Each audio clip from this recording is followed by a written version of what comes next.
Okie dokie. Well, good morning and welcome to Doppler's Gear Garage. Hello, hello, hello. Danny, what's going on, my man?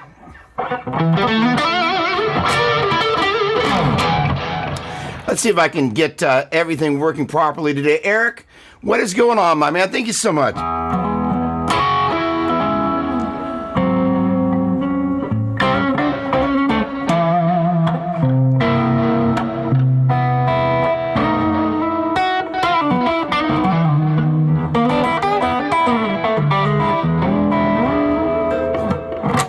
Okie dokie. Well, first of all, hello, hello.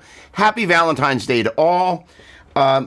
Noting that holidays like Valentine's Day, for some people aren't quite as much Valentophic as for others, we get a chance to talk about our love of guitar and music. So if you're feeling a little low today, I'm here to hopefully help lift you up a little bit with our beloved instrument.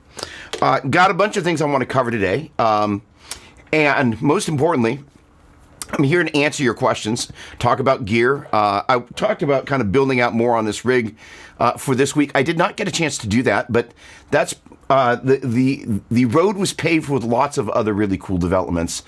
Most importantly, I've been spending a lot of time playing, and I've also been kind of thinking about people's needs with the guitar. So I want to start off by first of all, Doppler's Gear Garage. One of the focuses that we have here is obviously the gear, right? How we pick up our guitar, and hopefully we make something happen. And that is a combination of like the instrument that we're playing. Gosh, I hate it when the tuner shows. The instrument that we pick up, and when we go to play it, it speaks to us in a way that we're like, hey, we're not fighting the instrument. And really, whatever it is that we're trying to get to come out is not hindered by our choice of instrument. So it really starts here. The other thing is, my buddy Chris Alexander, bless his soul, he's out with his wife celebrating the day. One of the things that he mentioned was the idea of, if you change out tubes, how much does it change the sound? And to that point, there are nuanced things that all matter. So one of the things that I'm really focusing on is really fine-tuning various areas of my technique. And so we talk about you finding your voice. One of the things that I want you to be conscious of, and I talk about this a lot, but I can't talk about it too much, is that if you're playing with the right hand,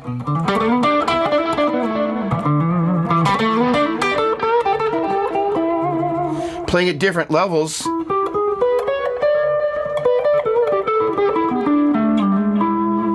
of velocity.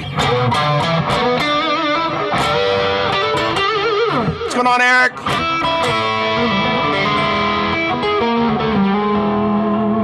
And so again, this is one of the areas that a lot of people have. If I talked like this and never lowered or raised the cadence of my voice nor the pitch, and it was kind of monotonal, that's equivalent of a lot of people's right hand. So I want to encourage you to really kind of have a conversation with your right hand and say, am I doing enough stuff? Good morning, Sonia. How are you? Great to see you. And hello, Eric. Official like there. And that right hand is so important. The other thing is that as we're thinking about the pick, I take this, I'm kind of, now that I'm home and kind of rested up from NAMM, back in my exercise routine. And one of the things that I'm thinking about, hey, Mike Rand, good morning, my dear friend. Great to see you. Hello, hello, hello. I've been thinking about is my right hand. And one of the things is that there is some, let me turn off the delay and reverb here real quick. There we go. There's a little reverb on the amp there. But on the bottom strings, there is more pick noise. Now, if I pick it, my favorite spot, tonally speaking, because we're going to talk about right hand and picking and all of that. My favorite spot is really right here, tonally speaking, but there's more, dramatically more pick noise there. So I finally made the decision, all right, I'm going to kind of pick over here. I don't like the sound as much, but I don't like the sound of this getting in the way, especially if you're... Now, this is a slightly, what I would describe in an affectionate way as a floppy without being flubby.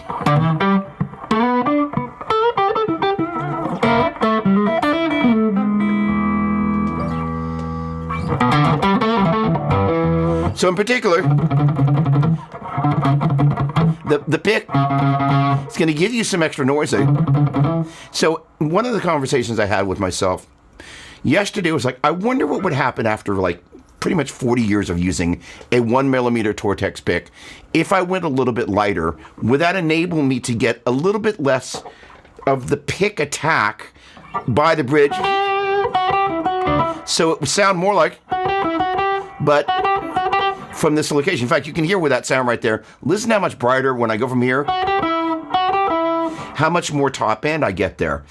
I don't always like that, and I can adjust, I can lighten up with the right hand, but I thought, what if I changed my pick there? And if I did, this is actually, it's kind of a custom Dunlop with my initials on it and the date 2023, and it says louder is better, but the point being is it's a 1mm Tortex. Now, when you do custom picks with Dunlop, the way the die works is I think they probably start off with what I guess would be a clear solution. I don't know.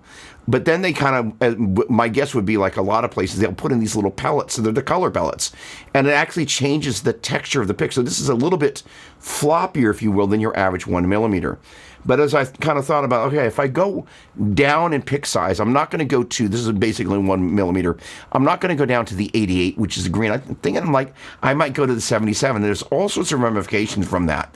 But the idea is, thinking about your pick and how it's playing the role in the notes that you play is a really, really big deal. Again, where you place the pick, how much string noise you get by that placement, and in turn the sound of the pick itself when you're actually moving on the strings. The other thing about that is the strings themselves. So this guitar got a string change last night.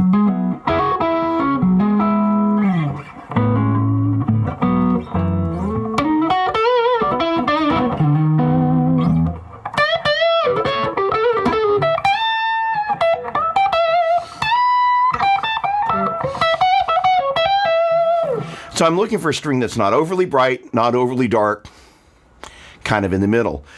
I stretched my strings really well, so I lose some of the top end in the process. So a string that has a really good life is really, really important. One of the other things, this guitar is not currently set up for floating. At the end of next week, I'm taking this guy over to Gary Brower, and we're going to route this and put a fully floating Floyd on this. And with that said, this guitar is going to be more susceptible to these sorts of things like this guitar is, because it's got a floating tremolo. If you're not good at keeping your instrument in tune, there's enough guitars here that they naturally kind of fluctuate. I'll go and pick up an instrument and I'm like, hey, the last time I played this thing, I will have tuned it, but it's not in tune now. So sometimes basically the whole instrument will slip a little bit. And I find that more than one string, and it's just kind of the instrument just kind of sits there and adjusts itself. Sometimes in the process of enough time of not having changed the string, the instrument, the old strings, especially if it's got a floating tremolo on it, you're going to change the strings and you're going to be in string tuning drama. And if you know what I'm talking about, you know what I'm talking about. So being conscious of your string changing is important. The one way you can always tell how and when to change your strings, if you run your thumb underneath the D string, you'll begin to feel the pitting from a D string that is worn on the bottom side for making contact with the frets. And that is my number one methodology for determining whether a string has, where'd my comments go? Come on, come back here, comments. Window comments. Holy cow, there we go. Thank you. All right, good. Oh, got some more people in the house. First of all, thank you for joining me. Really appreciate it.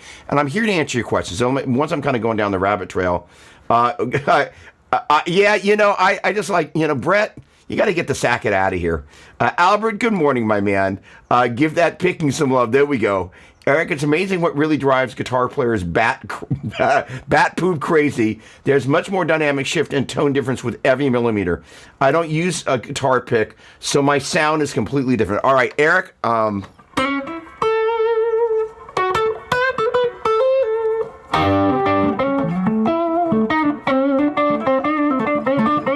You're moving us into Albert land.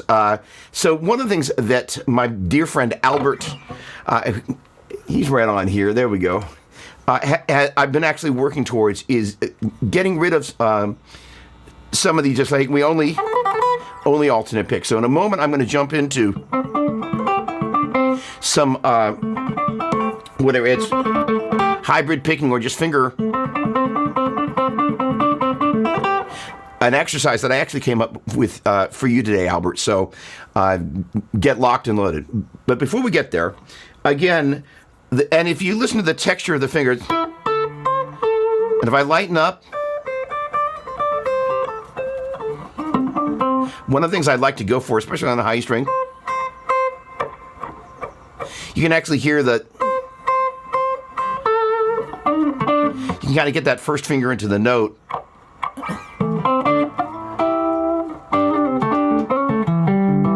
The other thing I want to encourage you, and one of the things I'm going to be doing more of, is I'm going to be sharing the things that I'm actually working on.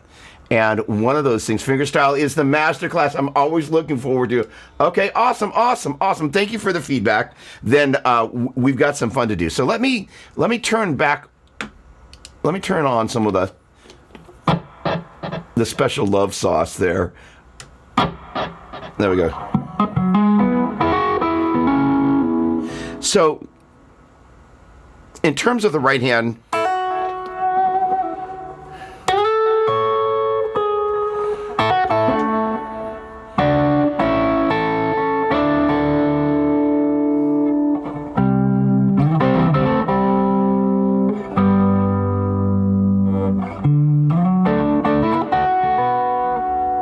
I'm going to be working a lot more with dyads.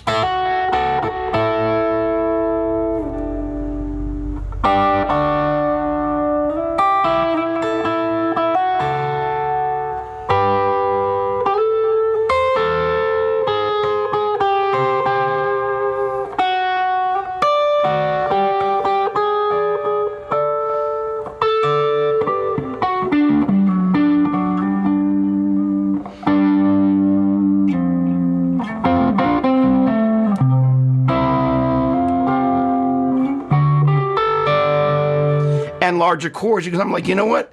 I spend so much time playing single notes.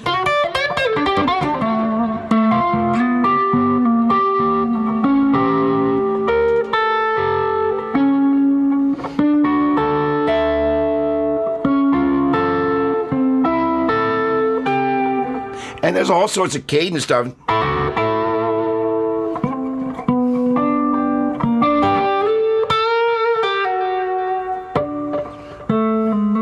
And you all of a sudden start looking for notes that you wouldn't have played. So I just want to encourage you to spend some time. And wrong notes are sometimes, for whatever reason, I've been hanging out in D a little bit. It's not a key that I spend a lot of time in.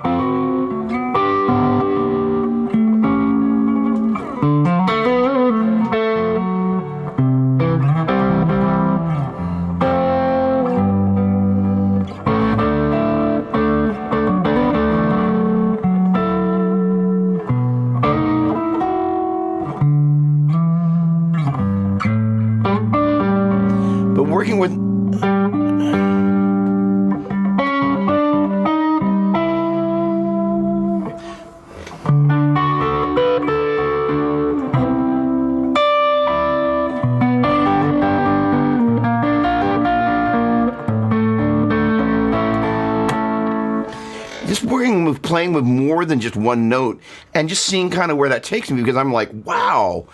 I mean, it's really funny. It's like if we make the analogy of one note versus multiple notes, whether it's dyads or triads or larger chords, we spend a lot of time playing mono notes versus playing in stereo or multiphonic tonality. Polyphonic would be a better way of doing that. So much of what we do is...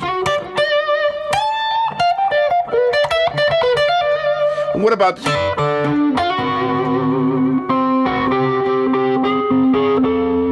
I'm going to go to the 4, G. 5.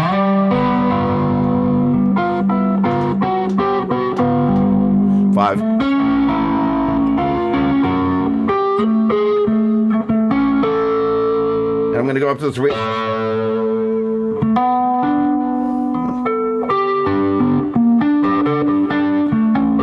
Oh, wait.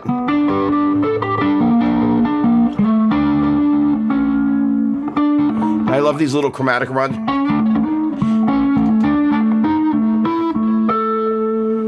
So I just want to encourage you to spend some time when you have a minute and want to sit with the guitar, play more than just one note at a time and see where that takes you. All right.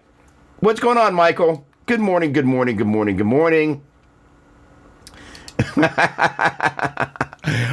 So the short version is there's an amp that's here that I can't talk about that I've been playing a good 7 hours a day. And so part of what's happening is I came back from them, I was exhausted. And for about 3 days there, I literally pretty much did nothing but sleep. And then on the Wednesday, now I guess coming up 10 days-ish or so ago, I have this once a month acoustic gig that you've heard me talk about. And I kind of pulled myself out of bed, gathered my gear, and for that gig, I actually play a piezo-equipped PRS guitar into the IK Multimedia. It's their little Tonex plug, and I run that into a little box that enables me to run that and turn out into the Tonex cab. But rather than having a little Tonex plug plugged into the guitar, I can run a cable into that, and then it runs into this other little box, and then it makes it so I don't have the thing mounted on the guitar, and so I can be running power to it on the gig. So just in case the battery loses charge or the built-in power, because you can charge it up, it has a built-in lithium-ion battery. If it loses charge, I've actually got it connected to a larger power bank, so that there's no drama that happens on the gig, because that would be bad. Needless to say, a piezo-equipped electric gets very quiet very quickly when you lose your signal coming out of it. But what happened is I kind of had just kind of an epiphany, and I came back the next day and I really kind of started digging in. So one of the things is that I'm getting a chance to really find myself on the instrument. And in the midst of that, there are things that I'm in the process. I'm like, okay, I want to make notes to be able to share this with my friends and have the things that I think will be particularly helpful be helpful. All right. We've talked about the pick. We talked about the strings. I'm going to leave it there on the gear side of stuff. And we're going to talk now. We've talked about dyads.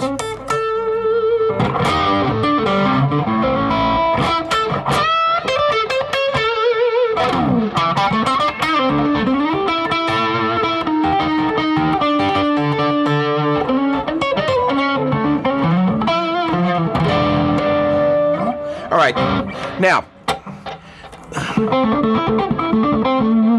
Albert, this is for you, my friend. And again, this is also for Eric. Now, the deal is, quite often when I'm using kind of hybrid picking, I'm using a combination that, let's see if I can do this without some incredibly unglamorous. All right, there's nothing crazy in the background there. So I'm using a combination of the pick and the middle finger, and then depending on what I'm doing, the third finger, I guess. So the deal is we're going to be taking A minor pentatonic with the third finger at the 7th fret on the 4th string, and it's basically a pedal idea. And basically, I have a tendency to like to do a pickup 1 and 2 and 3 and 4 and 1 and 2. So this guy I'll do on the pickup. But for the exercise that I want to share with you, we're not going to do the pickup. So we're going to lead with the first finger. But the deal is we go. It feels different than 1 and 2 and 3 and 4. You get that little leading 2, 3, 4. But for the exercise, we're basically going to going between C there at the 5th fret on the 3rd string and D at the 7th fret. I'm basically going to go back and forth between those two notes, pedaling to the A there.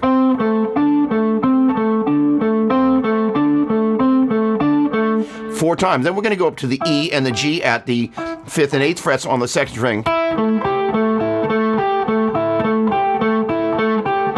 So collectively, that's.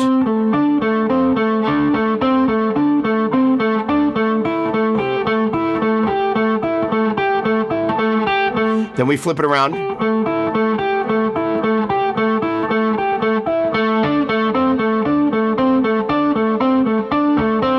That's what I affectionately call foursies, then twosies.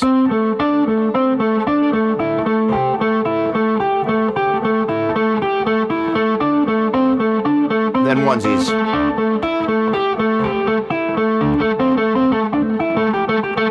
Oh, sorry. There we go. All right, so the idea is just...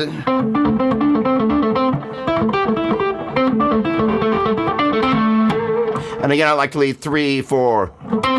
with that guy. But you just, again,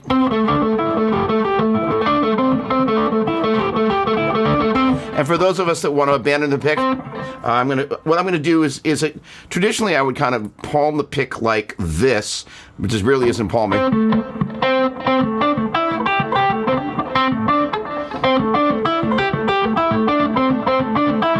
Sorry, let me get closer on this again. So what I've done is I've taken the pick, I basically hold it between the thumb and the first finger, bring that down so it's between the thumb and the second finger, bring the first finger around like that, and now I can... So I can still pluck with that third finger over there on the second string.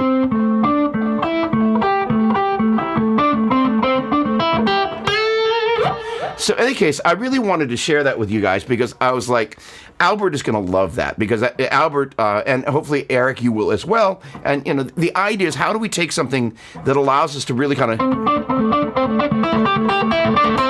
and get that speed going between, because it's not so much,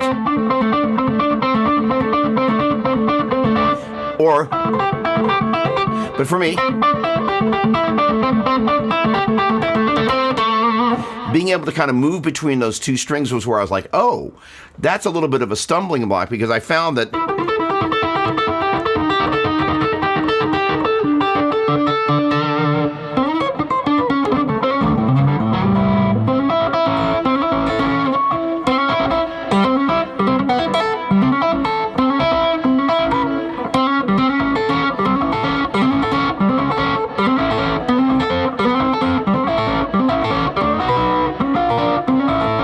I've been doing stuff like that where I'm kind of plucking on multiple strings.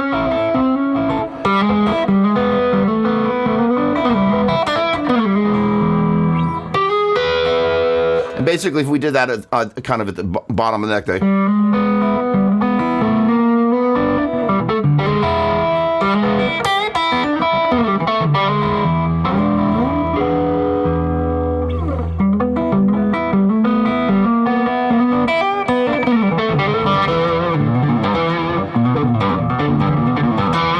That little guy.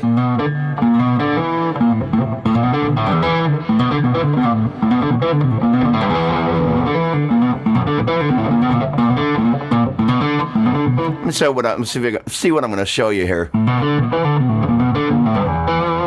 of one of my.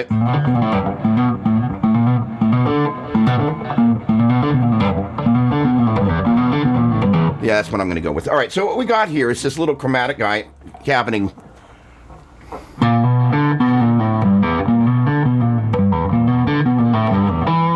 Basically, we're going between B flat and B flat. Sorry, B flat and B, what a moron. B flat and B, first and second fret on the A string, open to D string. Sounds like Susie Q. So we go up from the B flat to the B, to the D, back to the B, pull off to the B flat, to the open A. And then we can either hammer on that G at the third fret on the lower string, which is my instinct. Pull off to open lower string. And then we go to the octave there at the second fret on the fourth string. Come on. And I'm muting the low E string with this part of my thumb over here. If I play it right.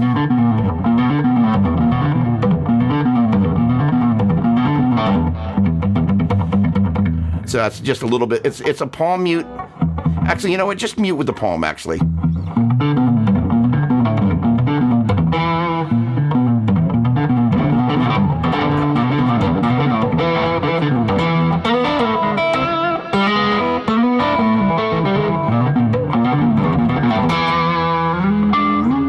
Been doing this thing also where I kind of play the tritone.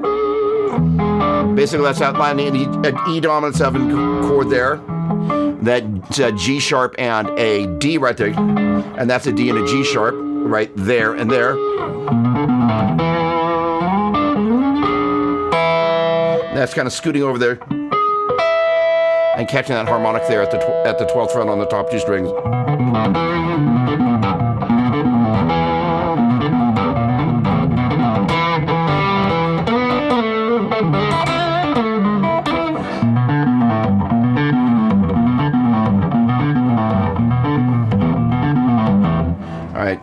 And again, slowly, that's...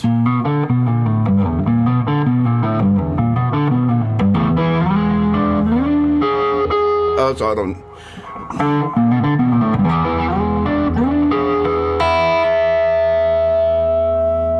All right. Gosh darn it. All right, so let's see what we got here.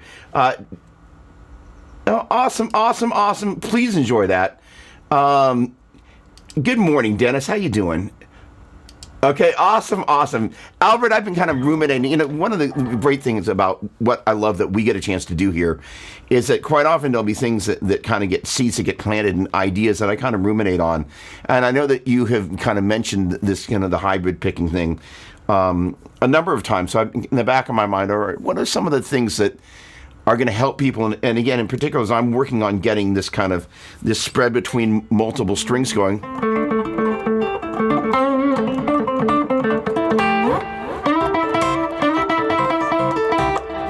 And that's basically the same idea,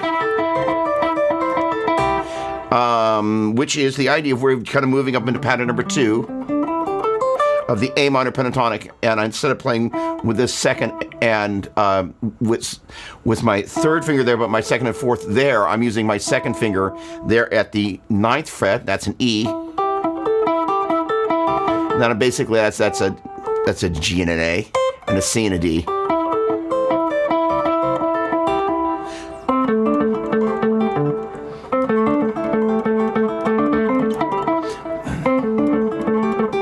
See if I can make this in time.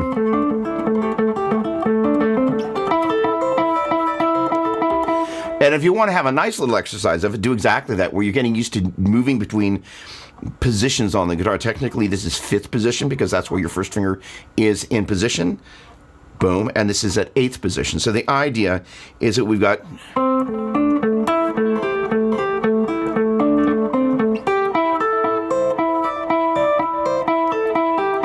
So again, that's G, E, A, E, C, E, D, E, D, E, C, E, A, E, G, E. All right, so then what the jump was from the first one.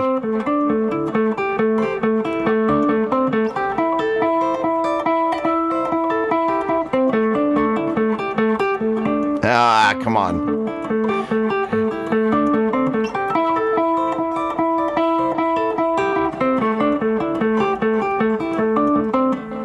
And that'll mean that'll get you kind of working through this. And the reason we didn't go here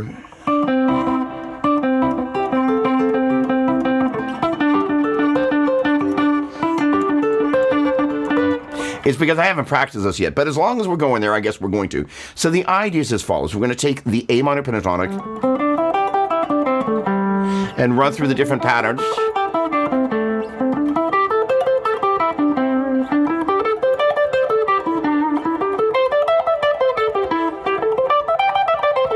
And when you cut and paste that idea, and then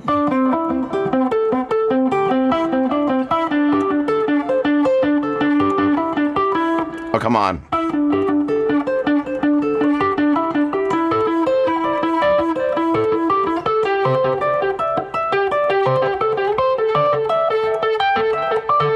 So on that one there, I used my, that is, by the way, pattern number 5. I use my third finger to do the pedal tone there, because generally speaking, 2 things. I find that leading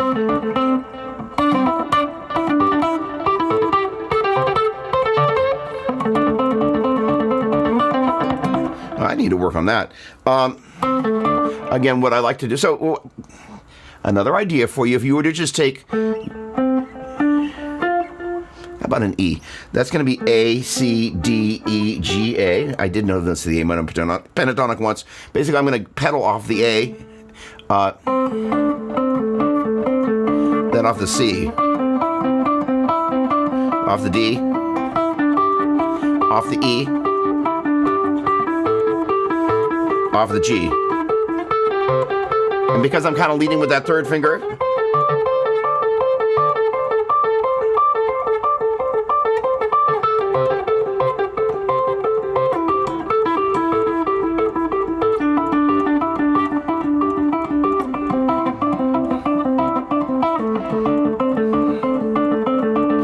here I started adding that little anticipation on the end of 4, 1 and 2 and 3 and 4 and 1 and 2 and 3 and 4 and 1 and 2 and 3 and 4 and 1 and 2, so on and so forth. But you could also, sorry, let me put that in English.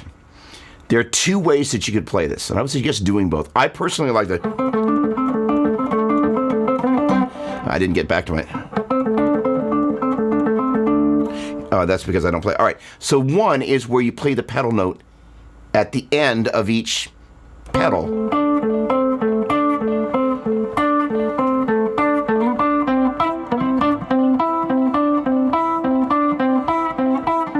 The other is where you played at the beginning as a pickup. That means you're going to take it off the end.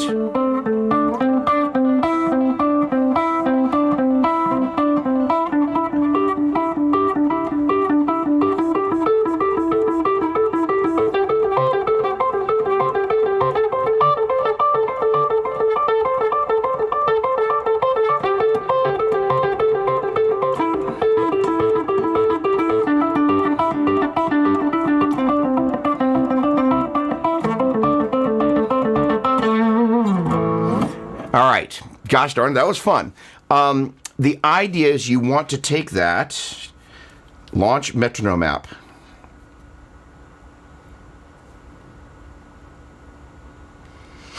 .80 BPM is my favorite flavor of startiness. 3, 4.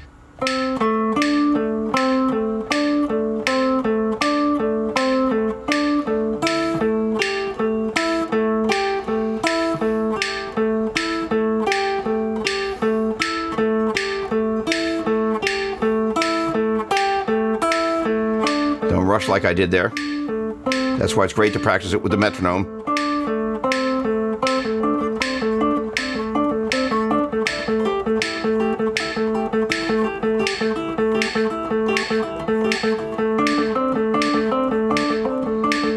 Right there, I did something I affectionately call the subdivision method.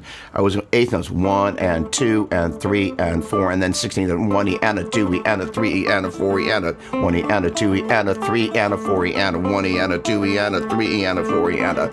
Normally, as you're what I refer to as kind of doing ramp ups, I would suggest you started off at 80, and I would suggest starting 4s, 2, 3, 4. Here's my 1, 2, 3, 4. Flip it around.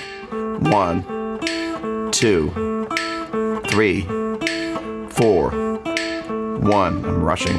2, 3, 4s. Then 2s. 1, 2, 1, 2, 1, 2. I'm also listening for my tempo, which was better that time. I sped up there. 1.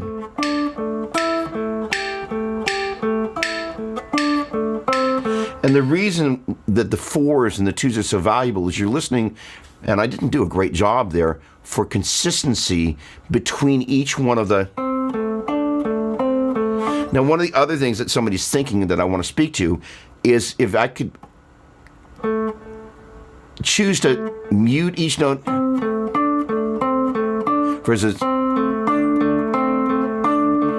That's going to be ideal. For some folks, that may initially just be a little bit more than just getting the right hand going. So just roll with what you're able to do. But ultimately, what we're looking to do is be able to go. And that guy right there is one of my favorite little things in the world, a finger roll.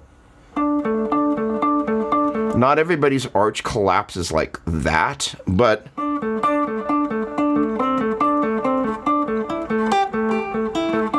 the other thing is, volume-wise,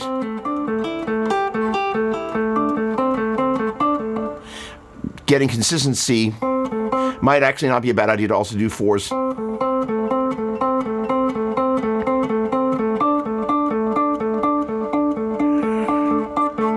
It's a lot less fun, but this is the sort of stuff I love to do.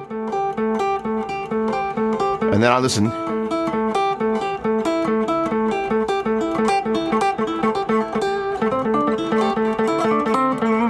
for consistency and volume as I do that. So I'll be spending some time working with that on the metronome. I hope that goes well for you there. All right, let's check in here. Hang on a second. All right. Hey, what's going on, Nigel? I don't know. We've met, but welcome. Not to get off talking, but where are you? Mesa Head. First of all, hello and welcome. And I think you might be new here, so nice to meet you.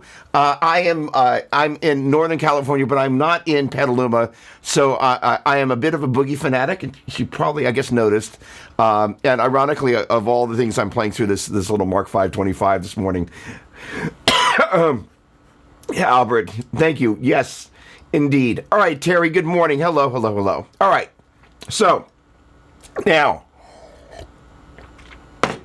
last week, one of the things we talked about, and I want to revisit because I didn't do as good a job as I wanted to, but this is going to be really helpful for some folks out there.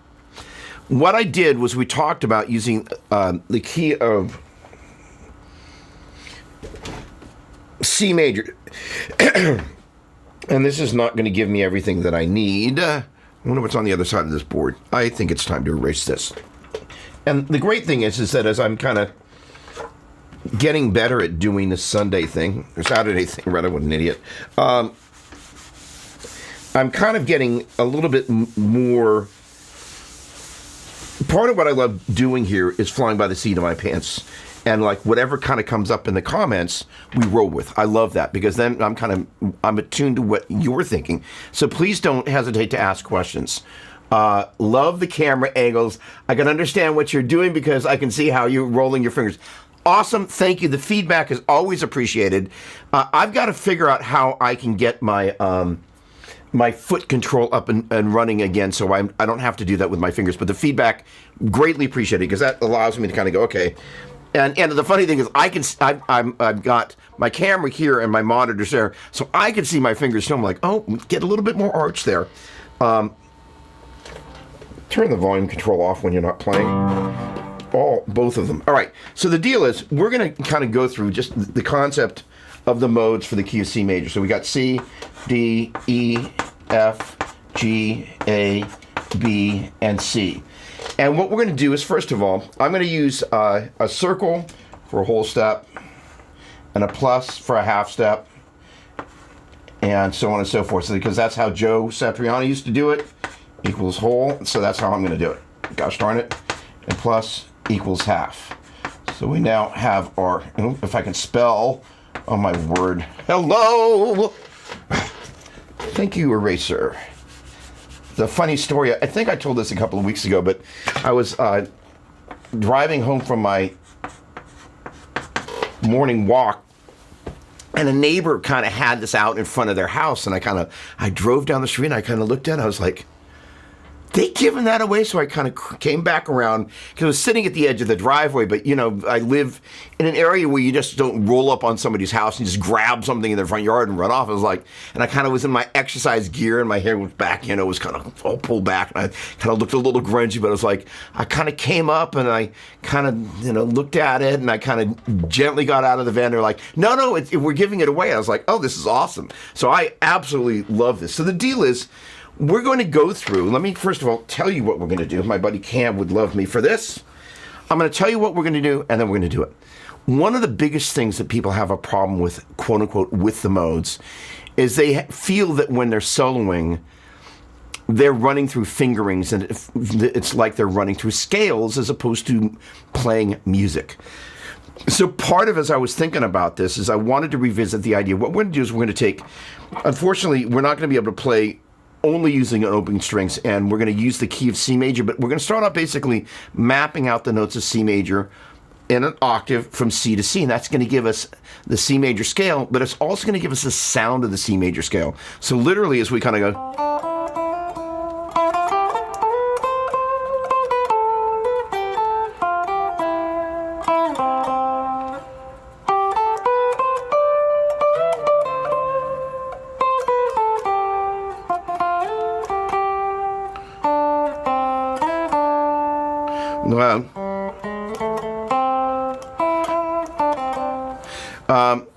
there's a little modulation that this happens in there. But the idea of being able to just kind of mess around and play little melodies.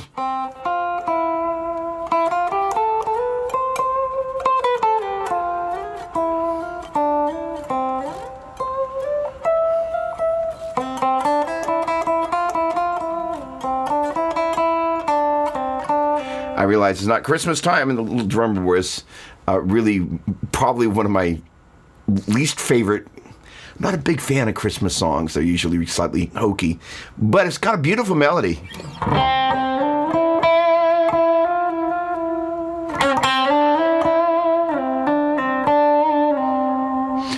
But literally just spending some time there, and we're taking this C, hold the D, hold the E, half to F, hold the G, hold the A, hold the B, half to C business. And we're just getting used to being able to map that out. And the important underlying things are as follows. Is being able to hear that whole step, that whole step, that half step, that whole step, that whole step, that whole step, and that half step. Back with Christmas songs again. But the deal is then, without losing focus of the idea, this is largely about getting your ear hearing the sound of the scale.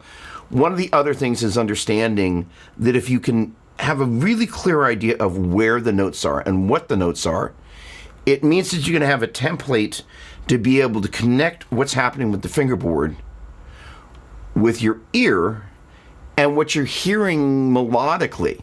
And so it's a starting place to be able to do that. And if, for example, I were to pull up my 3-note per string mode, what we learn to do here, C, C, D, E, C, C, D, E, E, E, E, F, E, F, E, C, C, D, E, E, E, E, F, E, F, E, that is say, C, D, C, C, D, E, E, E, E, F, E, F, E, gives us a framework to be able to kind of put that stuff into perspective. And that framework allows us to be able to play these scales and have them sound like music instead of just sound like we're running scales. All right, the next thing we're going to do is take the same concept, but off the open D string. And again, part of this is that, just getting used to being able to go, hey, C, D, E, F, G, A, B, C, C, B, A, G, F, E, D, C. So my suggestion would be to start looking at the neck, probably initially going C, hold the D, hold the E, half to F, hold the G, hold the A, hold the B, half to C. And keeping in mind that E and F and B and C are where the natural adjacent half steps are. All other natural adjacent notes are a whole step apart. So that's kind of the DNA of how you piece this whole thing together, regardless of where you are. Never changes. So I would probably suggest finding the E and F and B and C, and then keeping in mind that, C, D, D, E, F, G, G, A, B, those are whole steps. And that just allows you, all right, got it. E and F, B and C and B, F and E. All right, now, in turn, be able to go, all right, so we start off just then, once we've initially thought about C, hold the D, hold the E, F to F, hold the G, hold the A, hold the B, F to C, C, F to B, hold the A, hold the G, hold the F, F to E, hold the D, hold the C. Then we just go C, looking at the next C, D, E, F, G, A, B, C, C, B, A, G, F, E, D, C. Then I would suggest actually kind of, and I do this funny thing where I point at it, but I'm pointing at the notes C, D, E, F, G, A, B, C, C, B, A, G, F, E, D, C, because that allows us to see where those notes fall on the fingerboard. Then we go C, D, E, F, G, A, B, C, C, B, A, G, F, E, D, C without looking.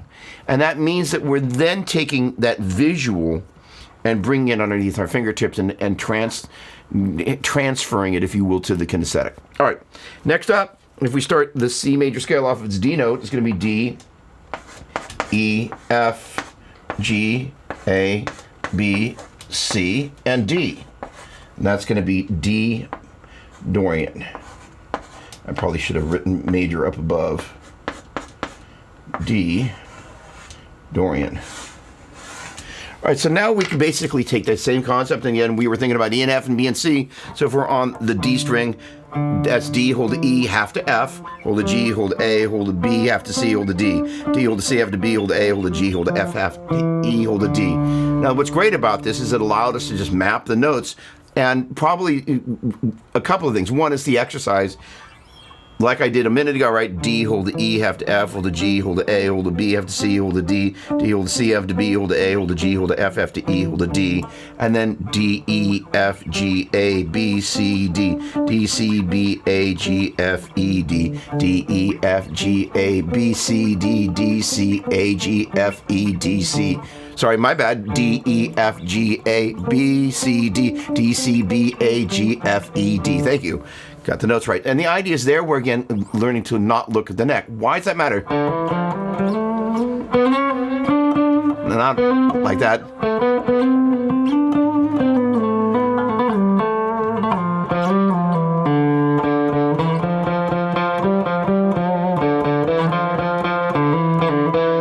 So instead of going,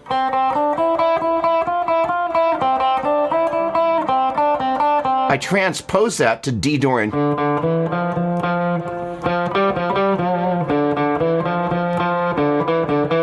And I can take it up here.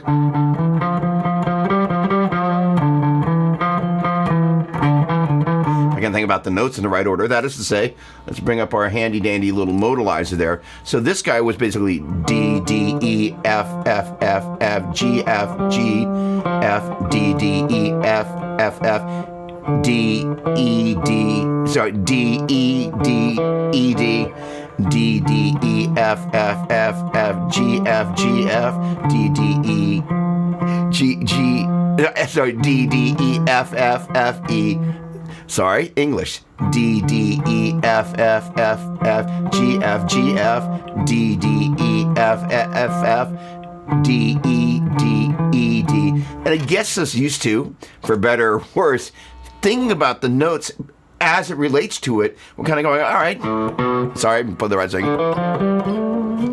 But most importantly, what we're doing now is we're playing this Dorian mode.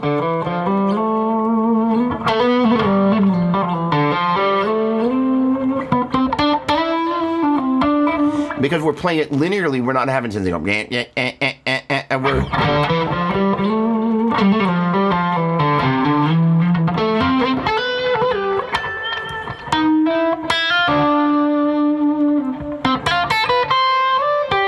So now what I'm going to do is totally by touch. I've got the sound in my head.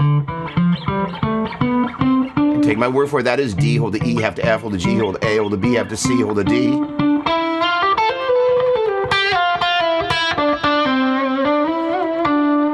There's my D.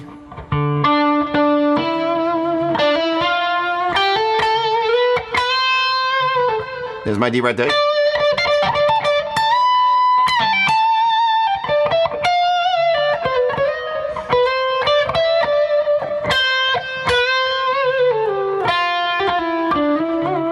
And the point is I actually, initially, I want you to not even be looking at the neck as you begin to kind of explore.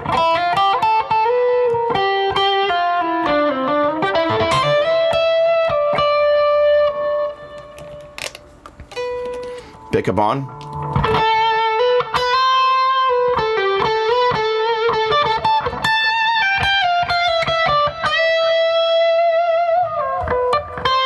It doesn't have to be anything special. So as we were talking about the diads before,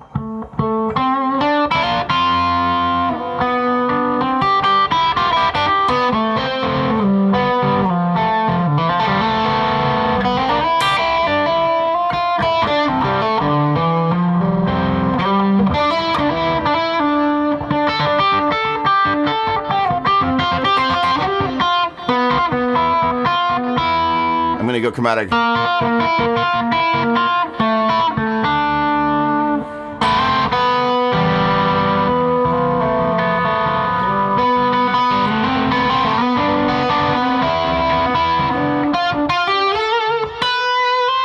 I'm going to go chromatically from C, that's B to C, and I'm going to hit C sharp.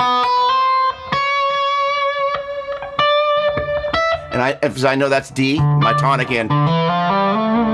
And again, circling back, the goal is to get used to hearing the sound.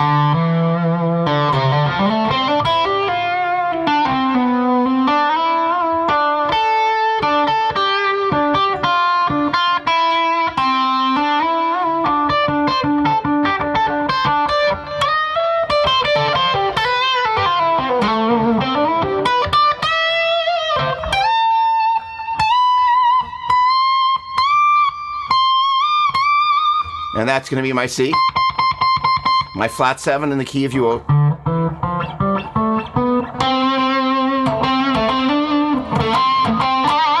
And And there's a lot of rock and roll in Dorian. One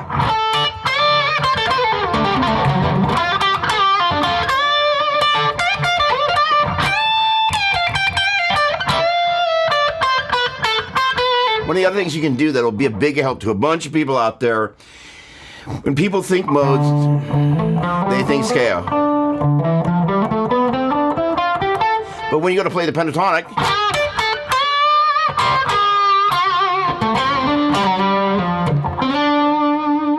you put some salt on that. So why not take the top two notes, top two strings of D minor pentatonic?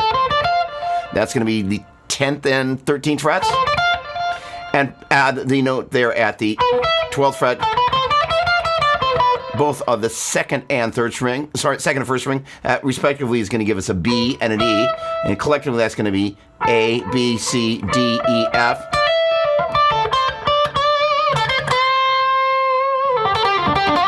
And put some salt on those notes.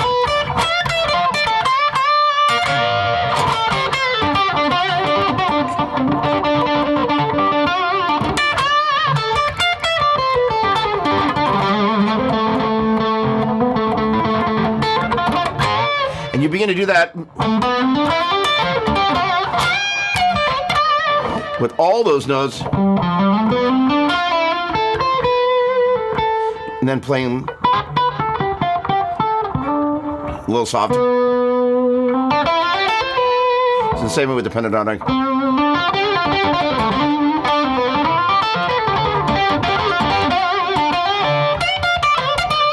Now, all of a sudden, your modes are sounding more musical. Which is kind of the whole point. All right, moving forward, we could do the same thing with all of these different modes. I don't want to go too deep on this. We would move up to the high E string for E, for G, E, F, G, A, B, C, D, E.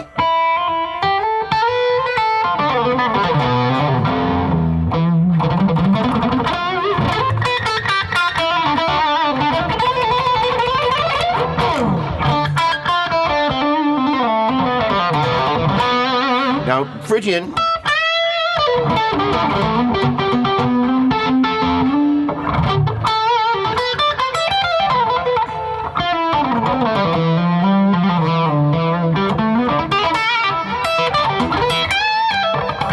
Also supports the minor pentatonic, so I'm playing E minor pentatonic there. And I can add those, wait for it, middle notes, which in this case are going to be a C right there at the 13th fret. And that F right there at the 13th fret. And again, that same message.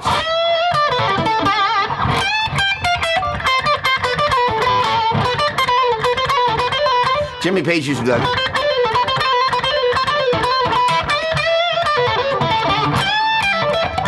You don't normally think of Jimmy Page as a modal player, and he would do it more if we were to go to A minor, which is starting off the A note, A, B, C, D, E, F, G, A.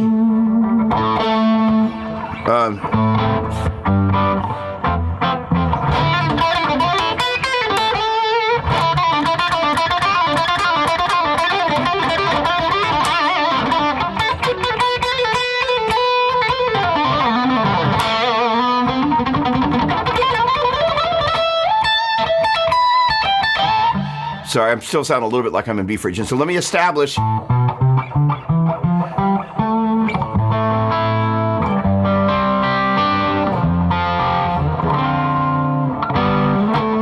Tonality.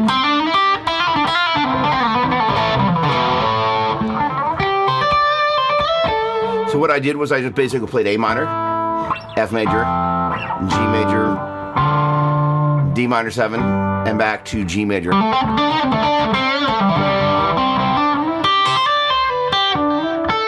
Allow me to set up that right there is going to be, if I hit the open B string and I play the octave, I'm a whole step below that.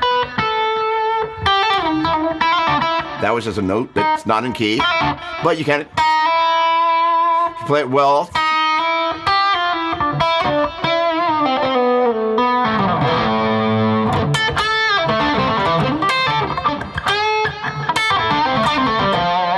That's going out of the minor pentatonic, but it's adding that F note,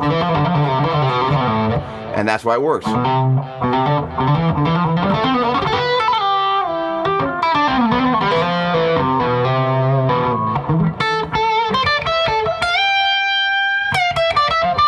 So the whole thing about making the mode sound musical is playing with the same sort of feel that you do with the pentatonic.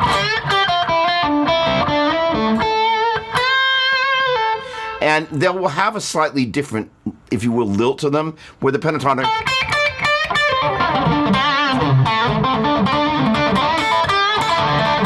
there's a certain kind of bluesy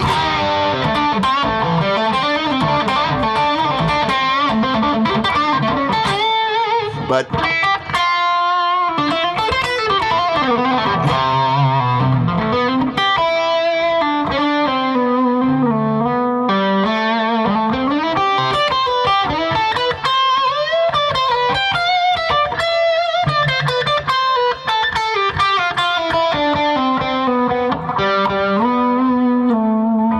so you're then kind of really focusing on just playing the sound of these scales.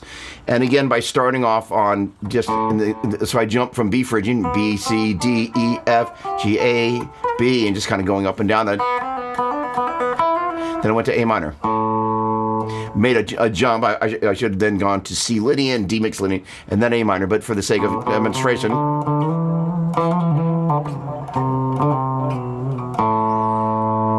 And just getting that sound. Being able to just let that open string drone. And I quite often will use it just to test my fingers. That octave to find where my 10th fret is. If I'm playing in a key that's got a flat 7.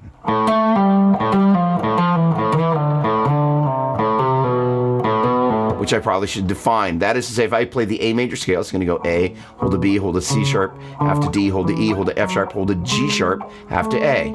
So I move backwards, that A to G sharp, there is a natural 7. If I move from A to G, that's a flat 7. So any scale, like the A minor scale, this got a whole step between the root, or the octave, and the note below it.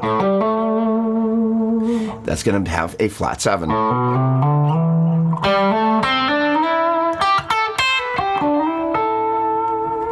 And getting sound, literally playing on one string,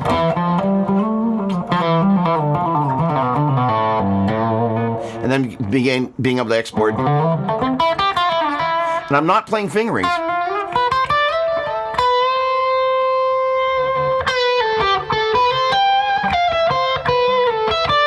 Then you can play little mode games, like I call them. I'm going to go up one string. I'm going to go up one and down the other.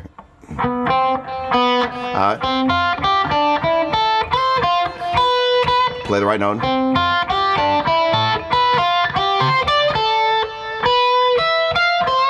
And I could probably name those. I'm going to go C, F, G, D, E, A, B, F, G, D, E, B. No. Sorry. I looked. Sorry. G, C, D, A, B, E, F, C, which kind of gets you plugged in to think about. Find that octave.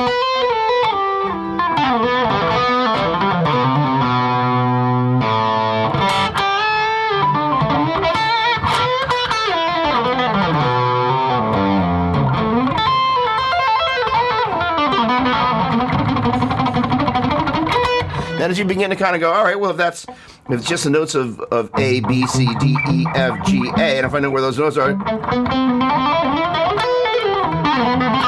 on the strings when I look,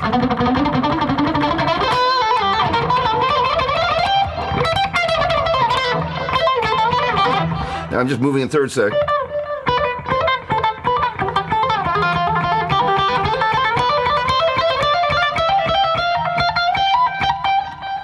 You can hear the tonic note.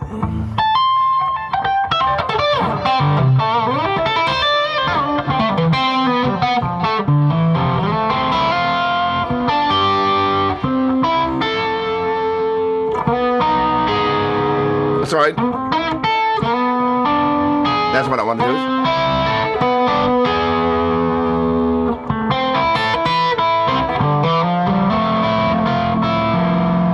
Modulation. Little modulation of harmonic minor.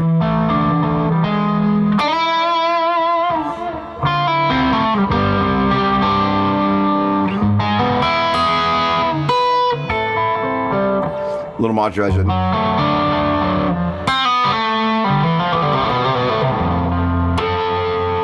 Back to harmonic minor.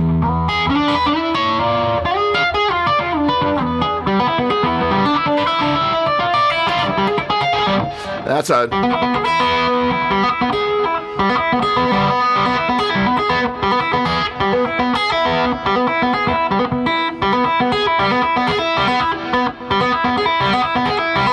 All right.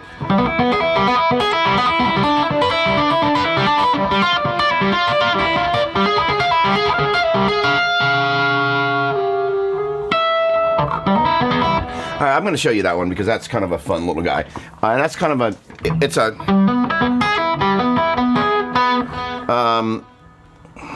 and ideally I shouldn't be playing that G natural. So how else can I, all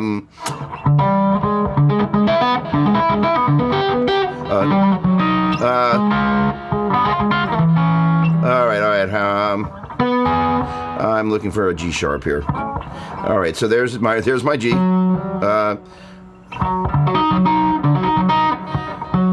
But that's not giving me my minor third. Hang on, I want to be able to find what. Is there a good note I can use this for? No, I can't find a good way to do this. Crap.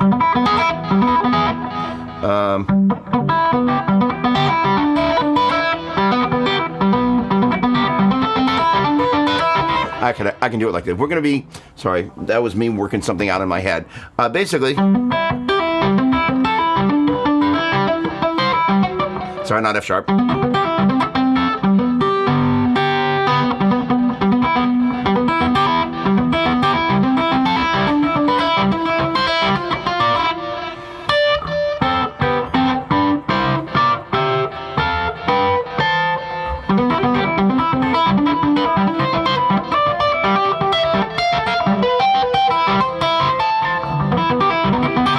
So we got this little kind of a little hammer-on from basically the open G string.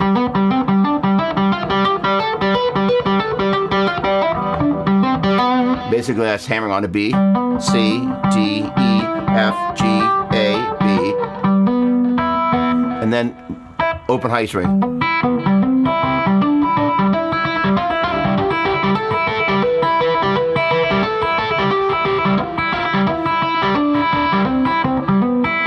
And that's kind of building it, starting off with again, and then after that,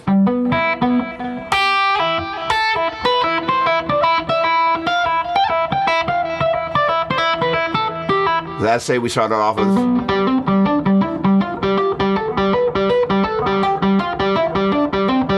and then we added, sorry, my bad, no pull off yet. That we start off with just the hammer on from the open G string to just individual notes in the basically in the key of A minor.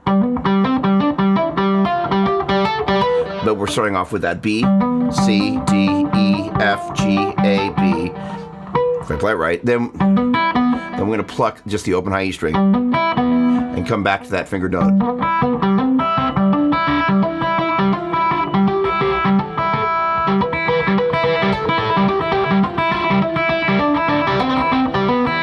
Then we add it.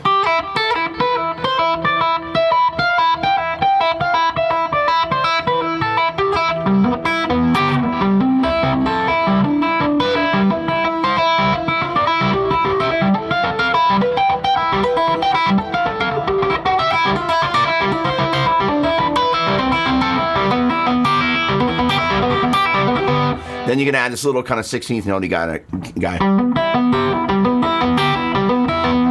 So that's just going at the end. So this is 1, 2, 3, 4, 5, 6, 1, 2, 3, 4, 5, 6, 1, 2, 3, 4.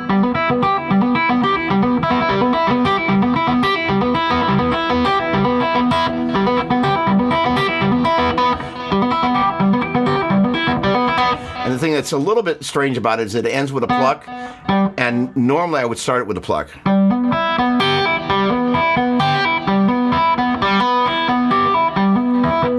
last note right there, and then it starts again. You can pull off.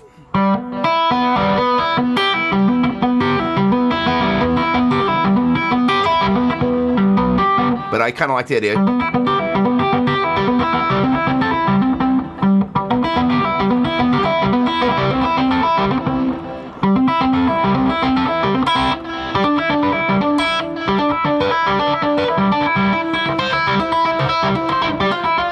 So on and so forth. But you get the idea. What's neat about those sorts of licks, you can move them around from key to key, and just kind of you need to factor in the open string.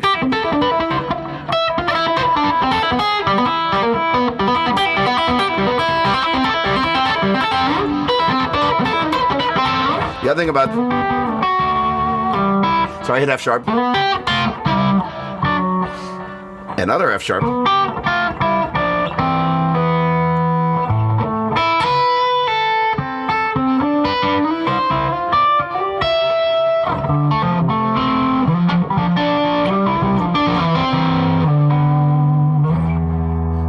Jump back to that harmonic minor thing, which is where we started off. And then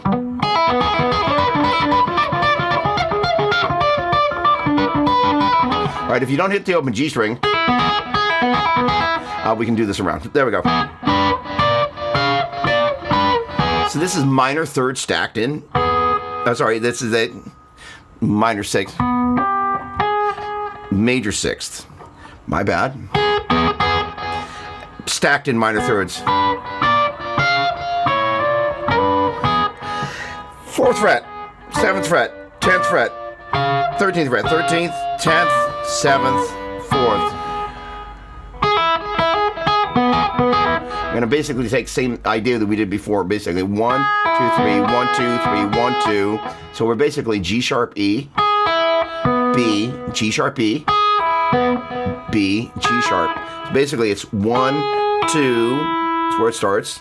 Then it goes to 1, 2, 3. And you do this 3-note grouping 2 times. And you just play the first 2 notes.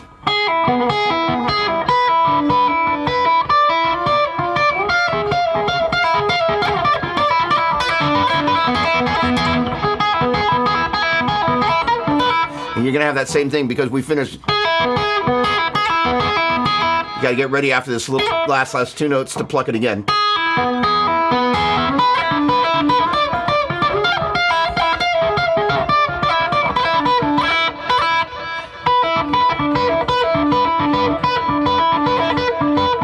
You also got to watch out for not pulling that high E string off the edge of the neck.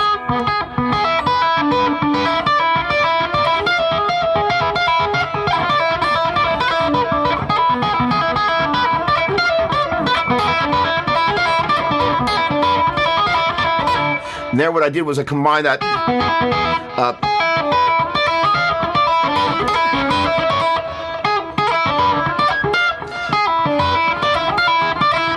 that was 3, 3, 2, 3, 3, 2. Not well played.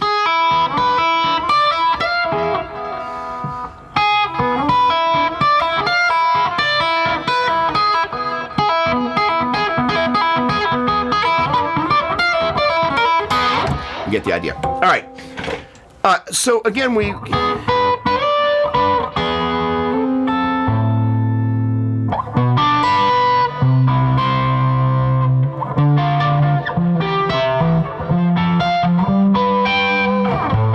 So taking the idea of we were talking about before, it's like, hey, how do we begin to kind of start playing notes together that we would normally?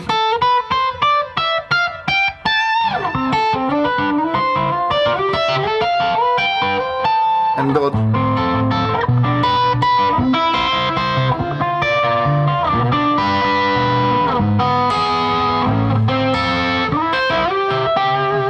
And start thinking about building these harmony.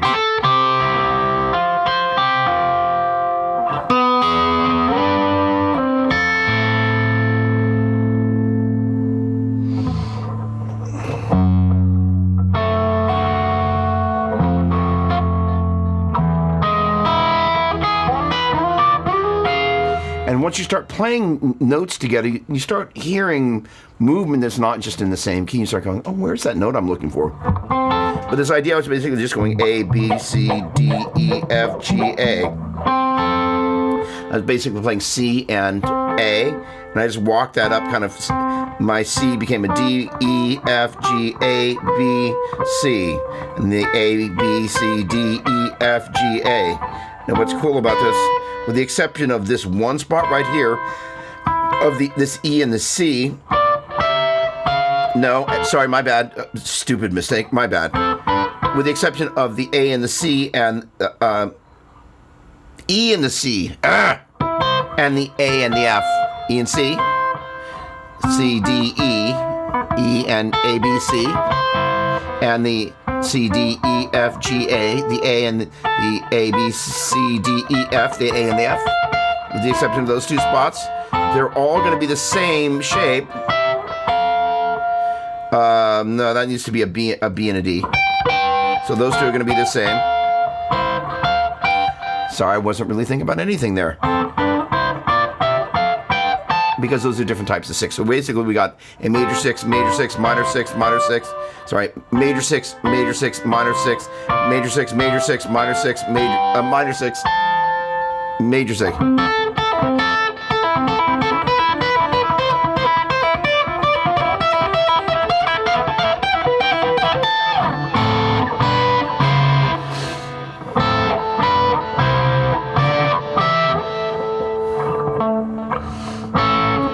English. Oh,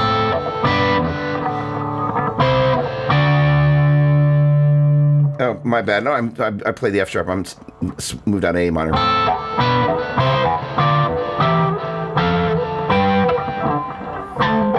That allows it.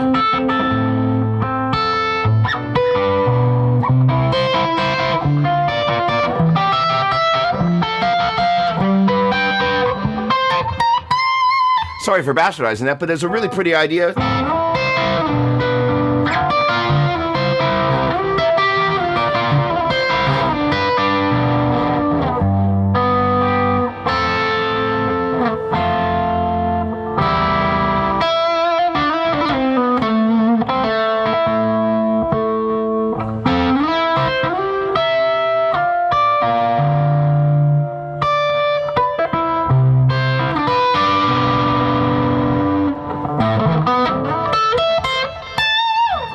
All right, let me see if I didn't lose everybody in the midst of all that. All right.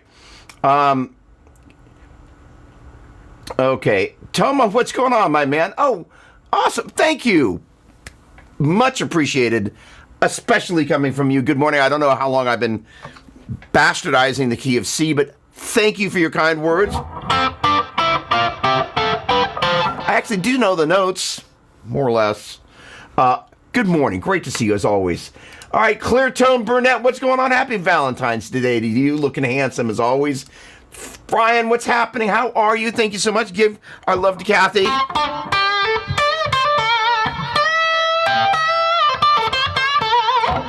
Awesome. Shane, what's happening? Shane, dog. Hold on, I got to click the right button there.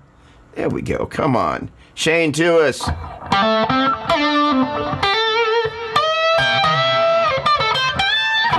Okay, now let me jump over to Chris's questions here. One of the things he talked about, is there any piece of gear that I've ever sold or traded that I wish I still had? Yes, so there's a reason they call it, yeah, there we go. All right, the reason they call it dope. When I was in 9th grade, when I was still, someone referred to as snorkeling, I sold my first guitar. And this is actually a really slightly tragic story, but I will share it because it's a great, great story. It was a L Series Fender Jaguar that was my first electric guitar. And it was a guitar that no longer fit my needs. And at that point, you know, this would have been this would have been 1980, barely the early 80s. And at that point, that guitar wasn't really vintage, and it was, 15, 16 years old. Of course, that guitar is now worth a small fortune. But one of the things that had happened that I thought would be because the paint job was already checked. So my stepfather rest in peace. He and I sanded the guitar, and we did all sorts of things to it. And then I sold it to a guy for $50, and I went to go buy a bag of weed, and I lost the $50 on the way to buy the bag of weed. Fell out of my pocket, $50 bill. That was just a moment kind of going, hey, you down there, numbskull. Huh? What? It was just a moment. I have spent hours on Reverb because basically it may have been refinished at this point, but it's entirely possible that it wasn't. And basically we stained it kind of a walnut-ish kind of a stain. And I had this little Fender Vibrachamp at the time. And I took the Fender logo off the Vibrachamp, about yay big, and I screwed it to the guitar, thinking that was a clever thing to do, which was equally stupid. Is pretty much the entire story. But I would be able to tell by the screw holes if the guitar hadn't been kind of refinished, repainted. I would be able to see those screw holes, that I would know that that was that guitar, and I would probably be pretty motivated to buy that guitar back. My first electric guitar. Now there's a moral of that story, and it's like, hey, don't sell your first guitar, please, ever. All right.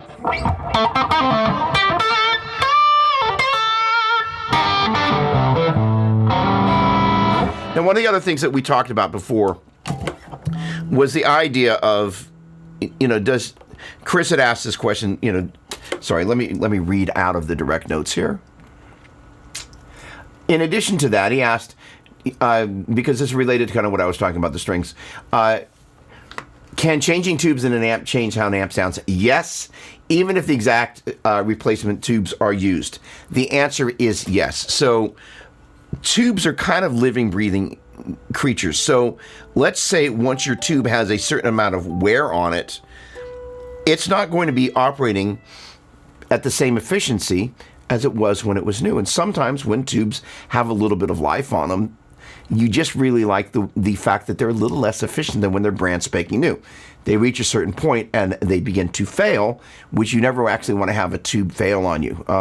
One of the things I hope to be able to do before today started was I've got an orange tube tester, and you can actually stick a tube into the socket and to be able to test it. One of the things that's important about that is regardless of what the tube manufacturer is, you could actually see, especially for preamp tubes, how hot a given tube is. So I will go so far as to conjecture that, first of all, one of the things about quality assurance with tubes is as follows. Let's just say we're talking about brand new tubes. One tube to the next, there is inconsistency.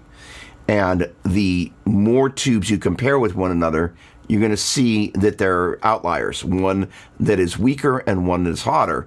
So if you happen to have the weaker one in and then replace it with a hotter one, or a hotter one in and replace it with a weaker one, you're really going to see that dramatic shift in the range of tubes and the way they operate. Now, that said, if you happen to put a 12AX7, the most traditional preamp tube that's out there for guitar amps, and you put that, there is a 12AT7 as well. There is also an EF86. That's kind of the classic sound of a Vox AC30. Not all Vox AC30s have the EF86 because they're notoriously microphonic, but they are a huge part of what give Voxes and Vox-inspired amps that jangle and that chime. They're magic when they're not feeding back. So the problem is that's one of the reasons a lot of manufacturers, including Vox for a period of time, in their kind of hand-wired amps, they put the EF86 in, but in their ordinary amps, they've had a tendency to just go with 12AX7 because they're much more reliable. And the point being is you could swap out a different manufacturer's 12AX7 that has the same, in the orange tube tester, it gives you a value of how hot the tube is. And if you used two equally hot tubes from different manufacturers and two disparately hot or cooler tubes from the same manufacturer, my belief is, it's a really good test, and there's a YouTube video in there, how much, which one is going to be more like. And my belief is that the ones that have a similar temperature in terms of how hot or how cold, if you will, I don't mean to the touch, it means kind of how much output that tube is going to have. how much drive you're going to get in the front end of your amplifier. Two tubes that are rated more similarly than two tubes from the same brand that are rated differently for whatever reason, manufacturing disparity, you're going to have better luck with two tubes that are matched. Most people don't actually have a tube tester, which is kind of a problem. So that's why folks like Mesa Boogie, they do a bunch of testing. The JJ tubes are generally tested, and generally speaking, you buy power tubes in pairs. However, a quad of matched tubes and two pairs of matched tubes do not a quad of matched tubes make. That is, you can have two tubes that are matched here and two tubes that are matched here, and you put them together. That doesn't mean that those four tubes are the same, are going to be equally hot. That is to say, one of the things about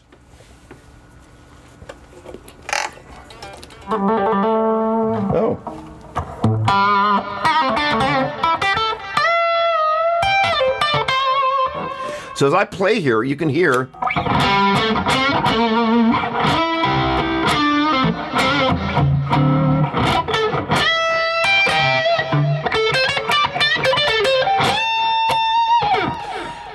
the gain is less than 11 o'clock.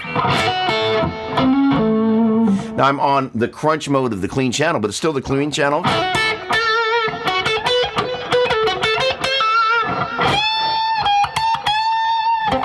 So a big amount of the tone you're hearing is coming from the power amp section, although the amp is, not.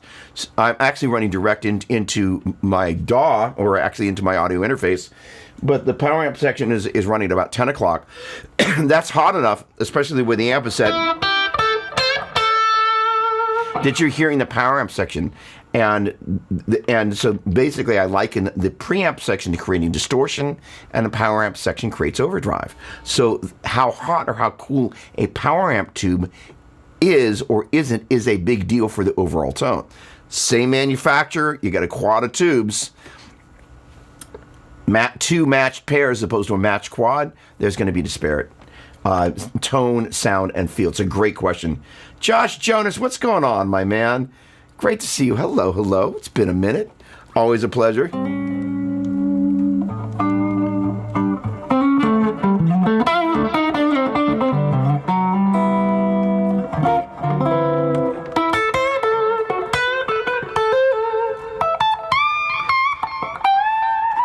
All right. Let's see here. First of all, in case we haven't met, by the way, my name is Doug, and one of my favorite things about this Guitar Hang is being able to answer your questions. So if you've got questions, I would love to be able to answer them. And there's really kind of no question that is too dumb to ask. And sometimes I feel that there are people that kind of hang out and, dare I say, lurk, that would love to ask a question like, man, but encourage you to ask it. Albert, there we go. How about the color codes that Mesa puts on their tubes? Do you notice the difference between them?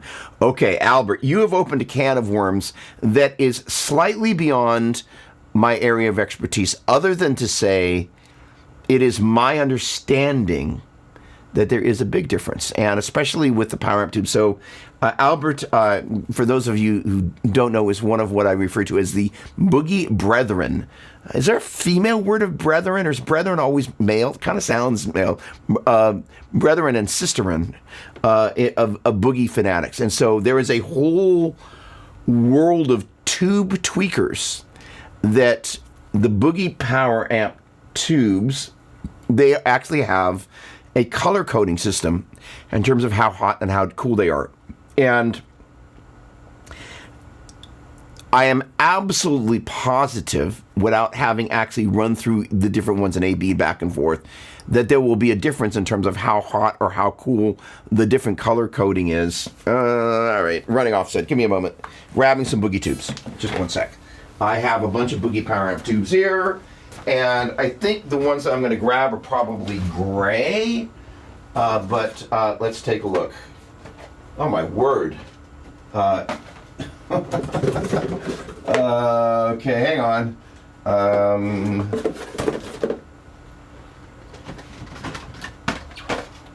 Oh, my word. Holy cow. All right. Here we go. Down the rabbit trail we go. Did we say boogie tubes? Okay. Let's see if I can do this without breaking anything. All right. So the deal is Mesa Boogie very kindly does these matched pairs of tubes without dropping anything. They should be color-coded.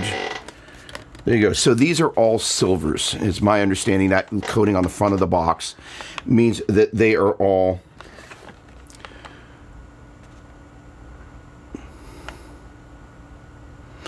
this is one of the other things that I do. So little bit of housekeeping here. That's bad 100 outside. So one of the cool things once you learn a thing or two about tubes is that when you put a matched pair of tubes into an amp, and I'm 90% positive, so that means don't take it as fact, and I will do a little bit of research, that pretty much all tube amps that have a quad of tubes, the way they work is the outside pair and the inside pair are designed to be pairs. And so if you're going to put in a matched pair, you do the outside tubes and the inside tubes, which is why I made this little note. And these ones so I'll make notes because I have so many different tubes that are here. So these are EL34s that are new. So because what will happen is sometimes I will keep tubes. Let's just say you have an amp that blows, God forbid, blows a tube. Well, you've got tubes that maybe aren't brand new, but you can put them in there. And that means that you actually are able to kind of get the show on the road. But with these guys, and you can tell because these are fatter tube, these are 6L6s versus the EL. What the hell? Oh, hey. No, there we go. These guys, the fat boys, are the 6L6s, and the thinner ones are the EL34s. And they have a markedly different sound, generally speaking. I wonder if, hold on a second. The exact replacement tubes. Yeah, so same brand, but different tubes. So the deal is the Badlander series gives you the ability. I need to check one thing on the back of my rectifier over here.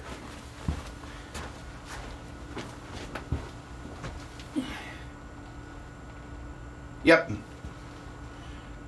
So there's a 90s dual rec kind of hiding right over there. Hello. That's the reissue. And I was pretty sure it did, but now I'm positive. You have the ability to run 6L6s or EL34s as power amp tubes. There's a little bias switches on the back of the amp. I should know that, but I wanted to double check that one has it. So the Badlanders, because they're part of the rectifier series, they give you the ability to also swap out what the tubes are in there. So the deal is that the rectifier series, when you think about a dual rec, boom, and a triple rec, generally people loaded 6L6s in them. It was just the sound of the amp. And if you think about historically, Fender amplifiers, 6L6s for twin reverbs, crazy loud amplifiers, and 6V6s for the deluxe reverb, kind of the two arguably most iconic Fender amplifiers that are out there for people, although I personally am a much bigger fan of the super reverb and a vibroverb. And folks like Tomo and myself are big fans of the Pro Reverb, which is kind of a perfect amplifier. It's a 212 amp. It's got more headroom than a deluxe reverb. It's I think deluxe reverb 16 watts or 22 watts, and I think the Pro Reverb is 35 or maybe 40. I need to do a little bit of fact checking there. My apologies. But the thing is that the EL34 has less low end. So one of the great things about a kind of a Fender inspired sound, which is kind of where boogies came from, is there's a warmth.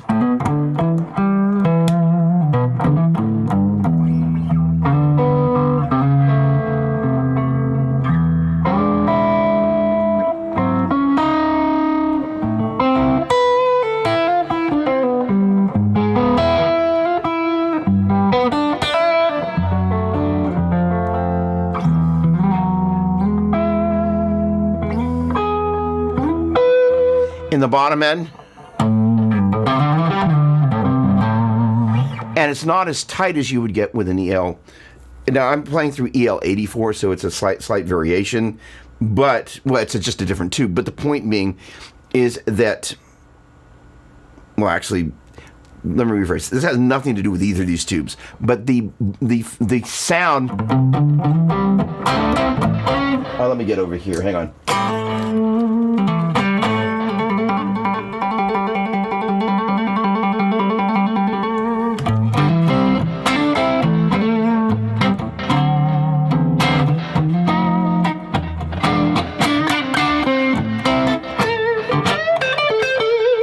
That warmth in the bottom end.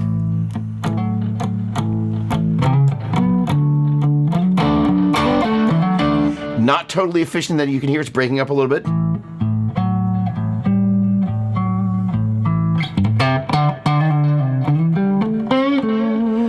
Although this is an EL84 amp, it's designed to sound and behave more like a 6v6 style amplifier until you start turning the gain up, and then it's kind of got this beautiful blend of sounding a little more like the Doppler'S, because it's a Mark 525, or sorry, more like the Mark series, the larger Mark series amps, which are 6L6 amplifiers. So, but that's because Randall Smith was and is a genius. So there's...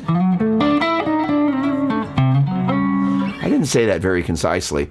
All that to say is, if you look at that amp right there, that's a Mark 2C, 6L6s. That amp right there is a 90s dual rec, 6L6s.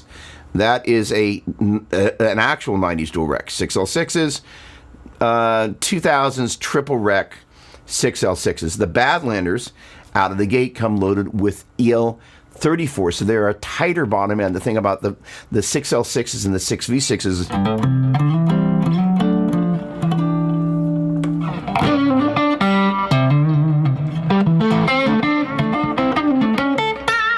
that warmth that's in there comes from it not being super tight. It's a little flubby.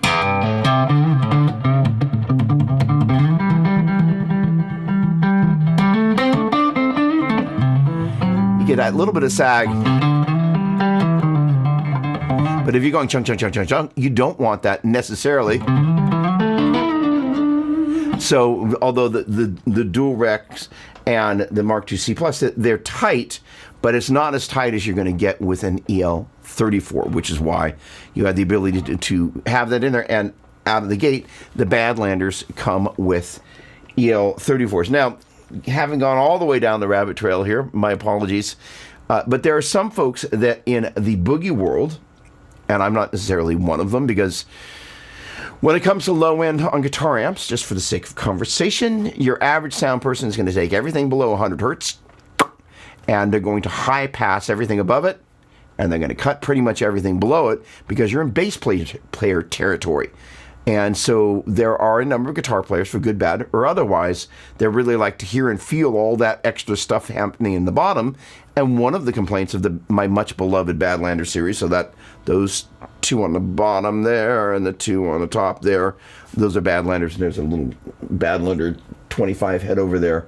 One of the things is that for people that like to have a huge amount of low end, they don't like the EL84s as much, or EL34s that are in the Badlanders, and kind of poke a little bit of a finger at the Badlander series, because they do not have as boomy a low end as, you know, kind of out of the gate with the stock 6L6s that the rectifiers have. And I can understand that on one hand, but on the other hand, a lot of those frequencies are ones that the sound guy's going to take out. So I wish I was able to give better examples, but there is a lot of nuance to that. I hope that was not as rambly as it felt. All that is to say, per Chris's question, and to that example, these are 84s, and these are 84s. So these are, sorry, 34s rather. These are both two sets of EL34s. They're a matched pair. However, And even though they're both in the silver range in terms of how hot or how cool the tubes are, they will be slightly different, which is one of the reasons you put them in pairs. So you basically have your inside pair and your outside pair, and as you replace tubes in your amplifier, you put your matched pairs in there unless you have a matched quad of tubes. And that generally speaking, a preamp tube, the most common ones are a 12AX7. That's going to be in virtually every amplifier that you can see here. And then there's also an EF86 that you'll find in vintage Vox AC30s and some of the reissues and some of the inspired by Vox amplifiers. Power amp tubes, a Deluxe Reverb has got a 6V6. It's got a very sweet sound. This clean sound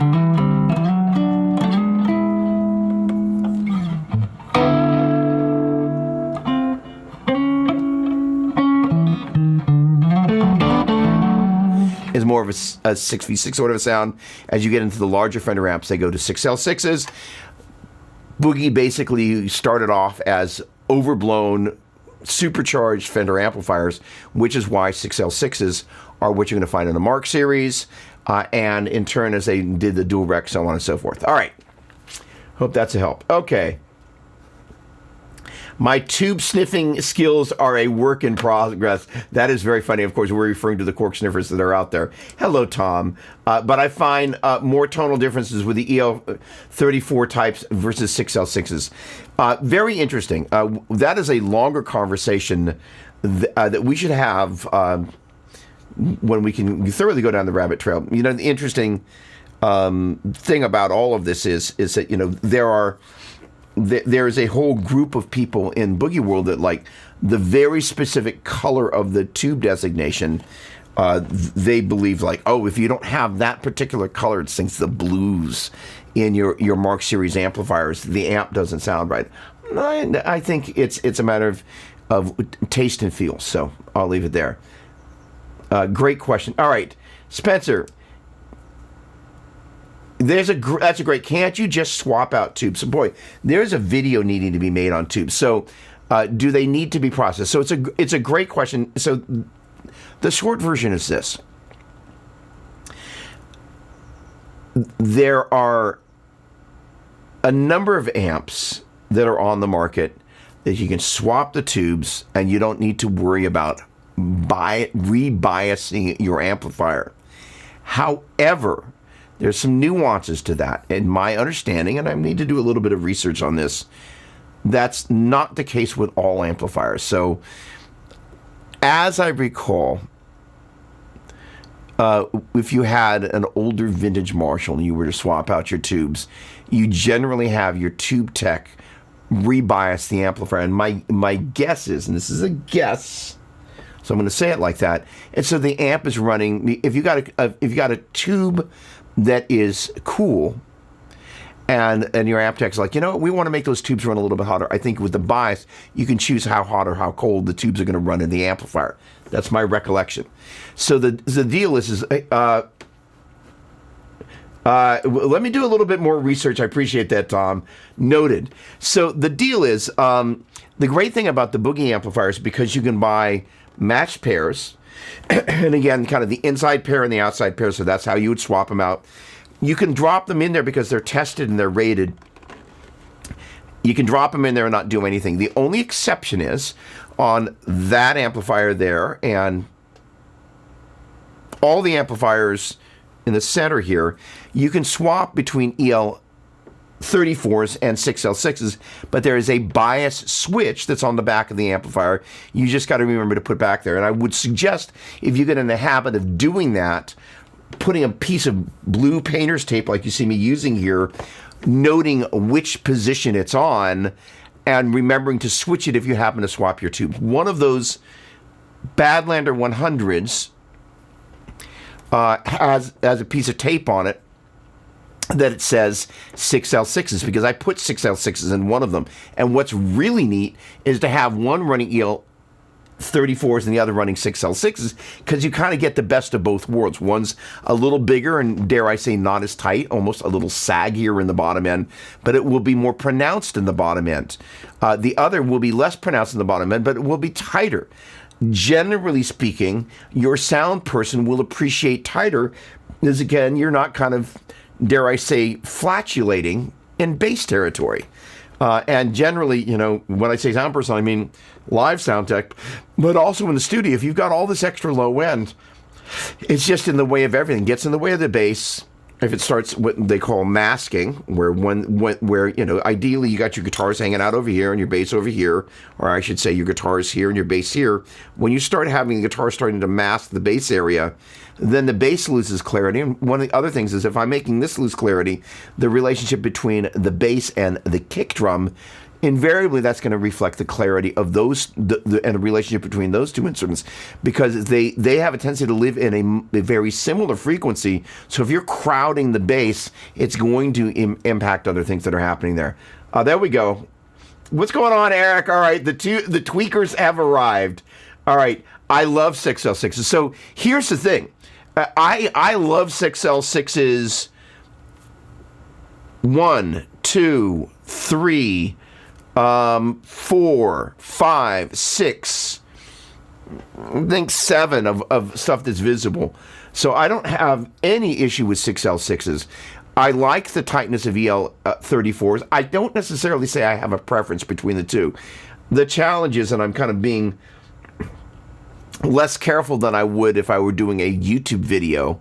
Some folks, and I'm not talking about those of us that love 6L6s, but some of the folks in the boogie world are a little fanatical on wanting more low end than I would ever use on anything.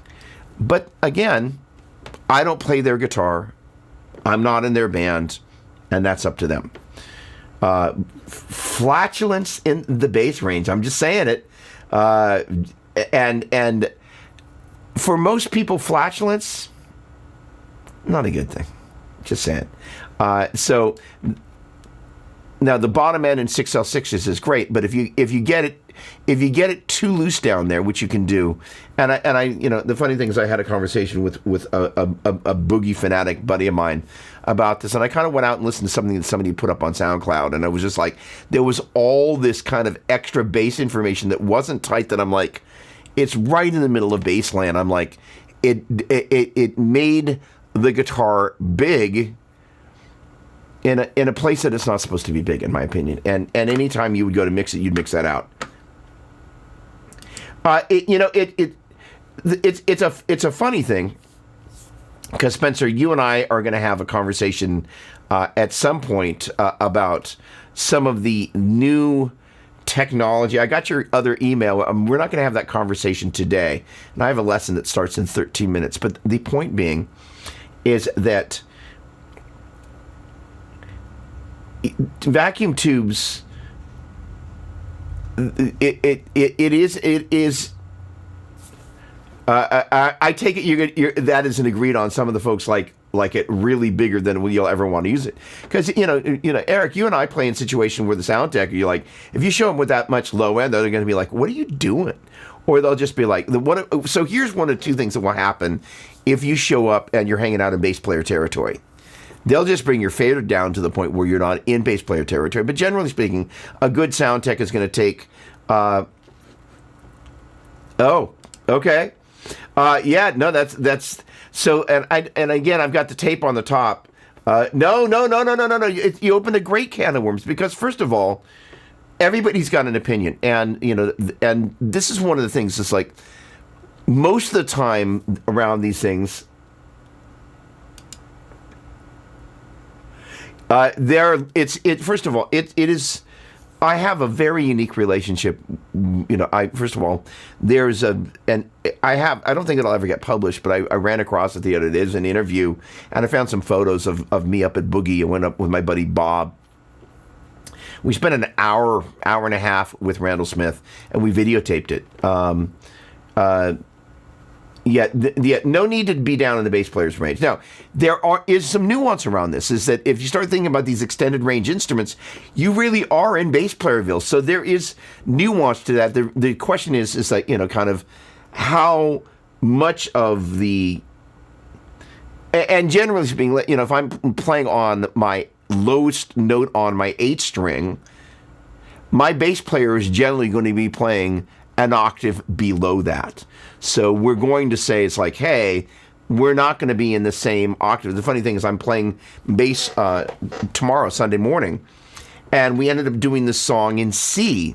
And, on a 5-string bass, that's this note down there. I'm like, I'm not living down there, but I'm kind of playing up at C at the 8th fret on the E string. I'm like, it's just this slightly awkward place where we've heard, it's so funny, Spencer, you talked about new.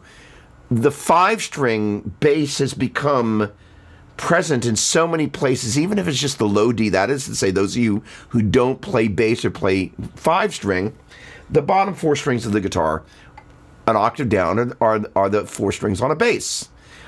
5-string bass has an extra lower string. It's down a 4th from the low E. So if you think about your high E string down a 4th to the 2nd string, it's an E and a B. So it's a low B. Most commonly, if you think about the 5th fret on your 2nd string, that's how most of us learn to tune the 1st string.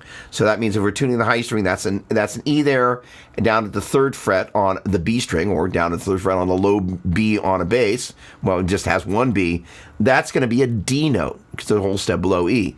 So that's a really nice note to be able to go to. It's in a lot of songs.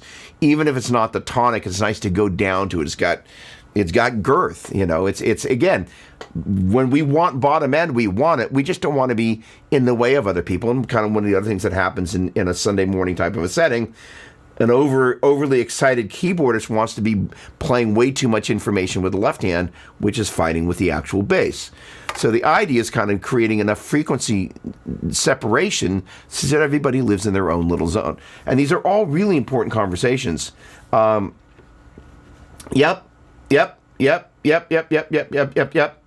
And it's a great guitar. So, all right. All right.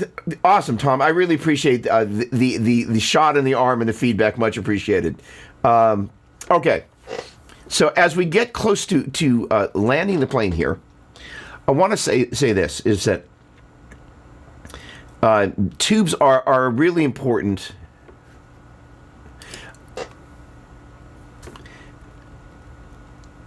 Think about all the things that I could land the plane with here. Arrangement-wise, one of the reasons I will almost never play this chord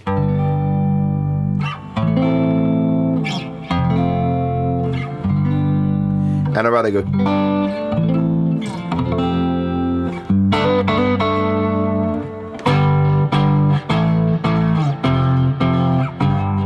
that blockishness that's happening there. There's a bunch of notes that are just, from my ear, it's a little bit. So rather than going,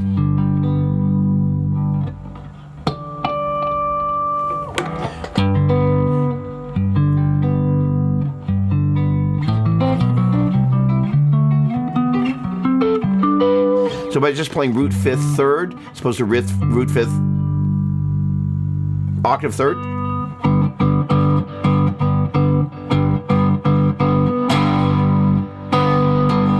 Now, if I added other instrumentation like bass and drums, that chord for me has too much information. I'm going, but that octave there and that 3rd there versus, or where I'm basically going, I'm going root 5th 3rd, or just root 3rd 5th. It means that I'm choosing how I'm voicing that chord.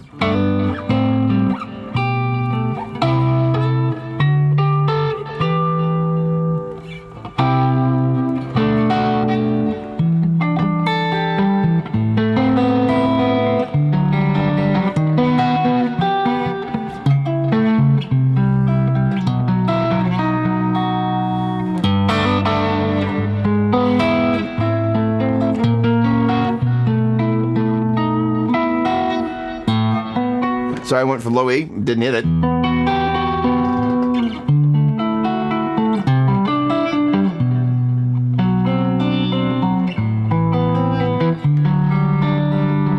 I'm going to go to the low G here.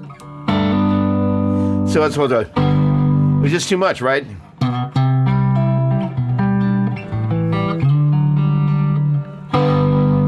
It's just too much information. So I'm always very conscious as I'm trying to put together chord voicings of trying to find the right amount.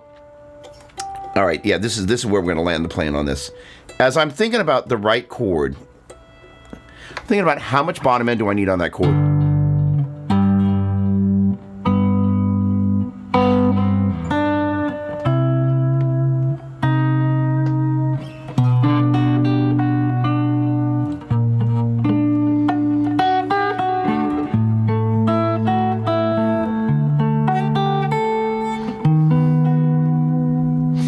So I basically started root and third.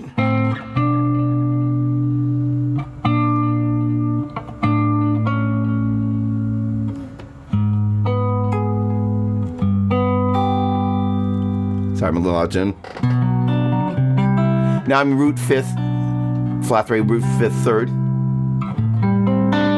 minor 11. Kind of an add 4 type of a deal. Major 7, minor flat 7, flat 5, major 7. But a lot of the time, unless I'm purposely doing some sort of bluesy sort of thing, I'm going to really go out of my way that if I'm playing the root in the fifth on the bottom 2 strings, I'm not going to double the octave.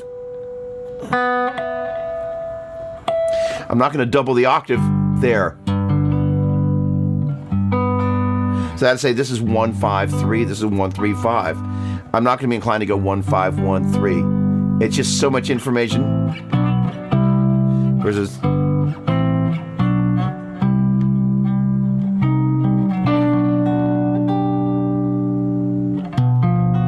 Oh, that was one that.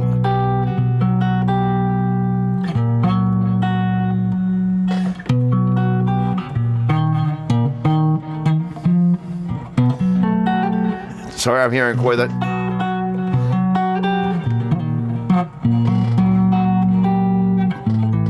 There we go. That.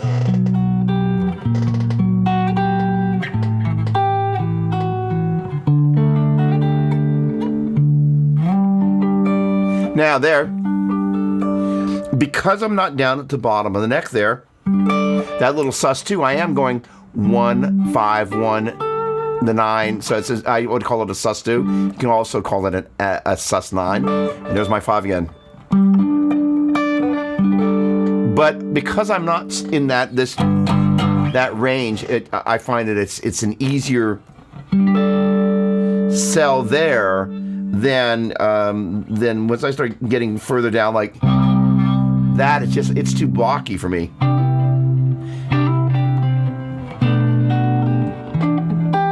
Let's see if I can get it. So what else is this?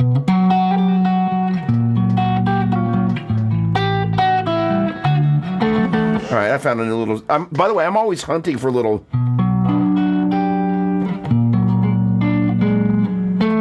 Oh.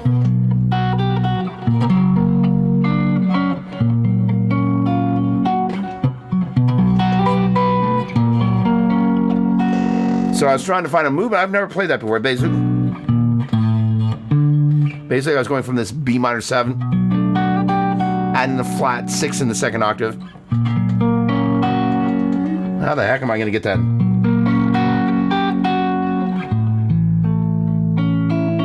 Now there, I actually wanted the 5. I went for it.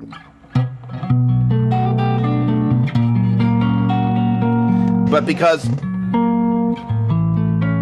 Now there... Again, I'm contradicting myself, but because I played 6th, 5th, 4th, and 3rd there it made sense. But most of the time, I would never play that chord.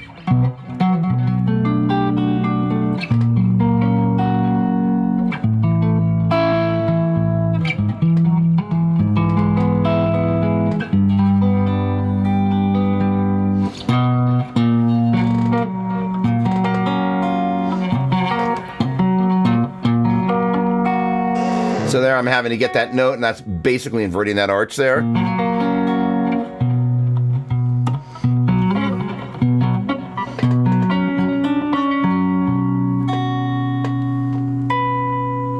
Okay, I need to jump to my lesson. Great hanging with you guys. Thanks for humoring me. I hope this was fun. There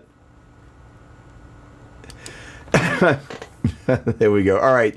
Eric, thank you. John, good morning. Have a great day. Always a pleasure. I'm off to lessons too. Make it a great one.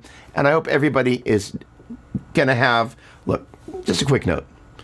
Not everybody has somebody to hold on Valentine's Day. I'm just going to say this. So if that's you, give a hold to your guitar. We are fortunate enough to be able to, and this is kind of my parting message to you. This conversation I had with myself yesterday is that the amazing thing about the guitar is we can put music into the atmosphere around us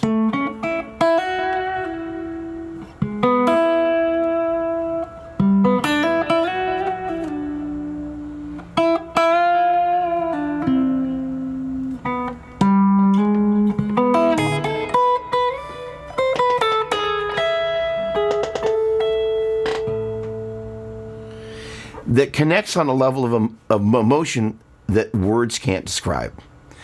So, if I'm topping off somebody's tank that maybe needs a little topping off, spend some time with your guitar and just let the guitar say what sometimes words can't. Make it a great one. Thanks so much. Bye for now.